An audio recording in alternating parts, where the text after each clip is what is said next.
একটা মজার প্রসঙ্গে আসতে চাই, উপদেষ্টা আসিফ মাহমুদ। আমরা দেখে যে সোশ্যাল মিডিয়ায় তিনি কাওয়ালি গাইছেন এবং সিলসিলা ব্যান্ডের সদস্য ছিলেন যথাসম্ভব। তার সঙ্গে আসলে সিলসিলা ব্যান্ডের কি সম্পর্ক, বা তিনি এখন কোথায়, এখন কি আর গান গাইছেন না কাওয়ালি? দেখেন, ওই যে বললাম যে সিলসিলার প্রতিষ্ঠা লগ্নে, তো এই যে গানের প্রতি ভালোবাসা, ওই জায়গা থেকে প্রচুর বাংলা গান হয়েছে, প্রচুর বাংলা গানেও আড্ডা দিছি। মন আমার দেহ করি, এই সন্ধান করি, এই গানগুলোর পাশাপাশি কাওয়ালিও গেছে, খাজা মেরে খাজা, ওর একটা ক্লিপসই হয়েছে।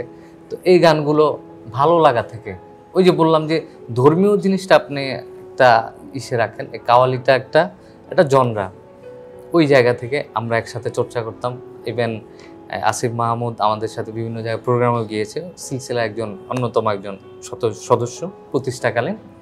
তো এখন আমরা জানি তার ব্যস্ততা।